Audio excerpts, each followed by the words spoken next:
अरशद नदीम साहब से पैसे 1 लाख रुपए वापस मांगे। लाला गलती थी कि ये मुझसे गलती हुई है।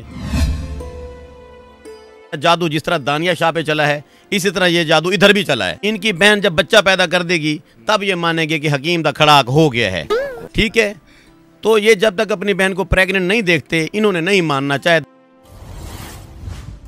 अस्सलाम वालेकुम, न्यू पॉइंट के साथ मैं हूं आमिर अब्बास। जनूबी पंजाब के मशहूर हकीम शहजाद अलमारूफ लुआपाड़ ने अरशद नदीम को गोल्ड मेडल जीतने पर 1 लाख का इनाम उनके घर जाके दिया, हाथ में थमाया। अब कह रहे हैं कि मेरा वापस करो, लिहाजा मेरे 1 लाख रुपए मुझे वापस दे जाएं। ऐसा क्यों है? और मरियम नवाज साहबा जो सीएम पंजाब हैं उनसे भी बड़ा गमो गुस्सा कर रहे हैं, उनसे नाराज हैं। क्यों? इन्हीं से जानते हैं। अस्सलाम वालेकुम। वालेकुम अस्सलाम रहमतुल्लाहि व बारकातहू व रहमतहू व मगफिरतहू। जन्नत हलाल हु वल दोज़ख हराम। जी हाँ सर, मुझे ये बताएगा, अरशद नदीम साहब को आपने 1 लाख रुपए का इनाम दिया, उसके घर गए, उसके हाथ में थमाया, अब कह रहे हैं वापस दें। कुछ चोरी के पैसे थे क्या, वो मांग रहे हैं वापस? इससे पहले जो गोल्ड मेडल वाला बंदा मशहूर था पूरे पाकिस्तान में, क्या पूरी वर्ल्ड में, वो था इमरान खान। उसने भी गोल्ड मेडल लिया था। इसने जब गोल्ड मेडल लिया है तो लोग इसको अप्रिशिएट नहीं कर रहे थे। मैं बना, मेरा ख्याल है, मेरा एक अपना कॉन्सेप्ट है, मेरा ख्याल है कि मैं बना पहली सीढ़ी, क्योंकि मैं सोशल मीडिया पर बहुत ज़्यादा वायरल हूँ। लोग मेरी गप्पें सुनते हैं, लोग मेरे तंज़ो मज़ाह सुनते हैं, लोग मेरी तनकीद सुनते हैं, लोग मेरी स्पीच सुनते हैं। मैं एक मोटिवेशनल स्पीकर हूँ, ये दुनिया जानती है। मैं एक अहले इल्म आदमी हूँ, ये दुनिया जानती है। बाकी रही बात कि मैंने अब वो पैसे वापस मांग लिए हैं, वो एक गप थी। मैं खुद चाह रहा था कि मैं कोई ऐसी चबली मारूं, क्योंकि सोशल मीडिया पर लोग चबली ज़्यादा सुनते हैं, वो चबली वायरल हो जाती है। मैं खुद चाह रहा था कि मैं ऐसी चबली मारूं कि लोग उसको मीम्स बनाएं, लोग उस बात को उठाएं, और वो मेरी जो बात थी, उस बात में आपने सिर्फ ये 1 लाख रुपए वापसी वाली बात तो सुनी है। ये कोई कमाल बात नहीं थी, ये क्यों मजाक था कि 12 तारीख को मैं पहुंचा हूं वहां पर और 13 तारीख को वो आन पहुंची हैं। पहले भी तो आ सकती थी, वो पहले आ सकती थी, लेकिन वो 13 को पहुंची हैं। उनका पहुंचना भी, उनको मैं सलूट मारता हूं, उन्होंने एक बहुत अच्छा काम किया है। मैंने 12 तारीख को जब मैं उनके यहाँ पहुंचा हूं तो मैंने वहाँ जाकर जो फरियाद की कि हमारा जो खिलाड़ी है, यहाँ पर हुकूमत की तरफ से इधर टेंट लगे होने चाहिए थी, इधर स्टेज बना होना चाहिए था, इधर पानी का, खाने का इंतजाम होना चाहिए था। आउटसाइडर्स जो लोग आ रहे हैं यहाँ पर, कुछ एंकर पर्सन आ रहे हैं, मेहमान आ रहे हैं, पूरी वर्ल्ड से लोग उसके पास आ रहे हैं, तो उनको बिठाने उठाने का, वेलकम करने का इंतज़ाम, वहाँ सिक्योरिटी का इंतज़ाम होना चाहिए था। वो नहीं था। वो बात मैंने कह दी कैमरे के आगे। तो उस बात का असर ये हुआ कि मोहतरमा मरियम नवाज साहिबा को लाहौर से खानेवाल आना पड़ा।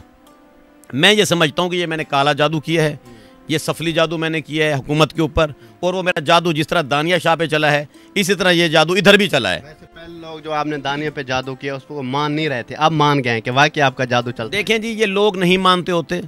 इनकी ये जो शरीक है ना, इन्होंने कभी नहीं मानना। इनकी बहन जब बच्चा पैदा कर देगी तब ये मानेंगे कि हकीम दा खड़ाक हो गया है। ठीक है, तो ये जब तक अपनी बहन को प्रेग्नेंट नहीं देखते इन्होंने नहीं मानना। चाहे 10 इनको मैं वो दिखाऊं निकाहनामे, चाहे वो उससे इकबाल करा लूँ, वो आकर खुद कह दे कि हाँ मुझे एक महरम की ज़रूरत थी, मुझे एक बंदा चाहिए था, दबंग खड़ाक वाला, मन ने ढूंढ रही थी और मुझे ये लूहा मिल गया। तो जब वो मान रही है तो लोग क्यों नहीं मान रहे? नहीं मान रहे ना, तो उसका मैं सबूत दूंगा बहुत जल्दी। अब ठीक है, तो फिर लोग मान जाएंगे। मतलब जल्दी रिजल्ट आने, हाँ रिजल्ट आ जाएगा, अल्लाह खैर करेगा, पास हो जाएंगे। हाँ मैं पूरे पेपर दे के आऊँगा, इंशाल्लाह पास हो जाएंगे। अच्छा कहा है। और बाकी रही बात कि जी आपने अरशद नदीम साहब से पैसे 1 लाख रुपए वापस मांगे। मैं तो पछताता रहा हूँ कि 1 लाख देने से इसको मिले हैं 10 करोड़ रुपए। 2 लाख देता 20 करोड़, 3 लाख दे देता 30 करोड़, 5 लाख दे देता, मेरे पास थे, मैं देख सकता था, अफोर्डेबल हूँ, कोई ऐसी बात नहीं है। लाला गलती थी कि ये मुझसे गलती हुई है कि मुझे 5 लाख कम से कम देने थे, तो इनको 50 करोड़ मिलते। बात पैसे वापस मांगने वाली जो थी, अगर आपको लगता है कि मैंने पैसे मांग के कोई बहुत बड़ा बुरा काम कर दिया तो लाला मैं माफ़ी मांगता हूँ। पैसे मांगने वाला कोई ऐसा सिलसिला नहीं है, मैंने दिल से दिए हैं पैसे आपको, वो मेरी तरफ से गिफ्ट है और मैं बहुत खुश हूँ। आपने मेरे मुल्क पाकिस्तान का नाम बहुत ऊंचा किया है। वो चबली मैंने जानबूझकर मारी है इसलिए कि मेरी बात जो है वो फैले, मेरी बात चलती चलती हुकूमत के ऐवानों तक पहुँचे। मुझे ये बताएगा, जब आए ऑफ द कैमरा आपने कहा कि मरियम नवाज साहिबा को मैं बड़ा लाइक करता हूँ और बड़ा नाराज़ भी हूँ कि मैंने बहुत बड़ा कारनामा सारा इंजाम दिया है, एप्रिसिएशन के लिए नहीं आई, तो क्या कहेंगे? परेशानी हुई। मैंने दानिया शाह से चौथी शादी मैंने की, ये एक अनहोना काम था। ये एक मुश्किल काम था। अगर उनको लगता है कि यह अनहोना नहीं है तो क्या कैप्टन सफदर करेंगे दूसरी शादी? सवाल ही नहीं पैदा होता, कभी नहीं कर सकते ना। पहले वाली जनानियों का रोप इतना होता है, यूं गन उठाई होती है कि शूट कर देंगे, जून दे दें शायद कर लें। देखिए जी, वो अगर आएंगे तो उनको भी माजून देंगे, ऐसी कोई बात नहीं है। तो बात यह है कि मैंने चौथी शादी की है और पहले वाले घर भी नहीं तोड़े, वो भी ठीक हैं अपने अपने घरों में, एक छत के नीचे ओके है, सब फैमिली मेम्बर्स सब ठीक हैं। तो उनका काम बनता था मोहतरमा मरियम नवाज साहिबा का कि वो जैसे खिलाड़ी के पास आ गई अरशद नसीम के पास, ऐसे इधर भी चली आती, मुंह दिखाई दे जाती तो मेरी बह जा हो जाती। वो बात मेरा बनता था, मैंने हुज किए, मैंने कहा है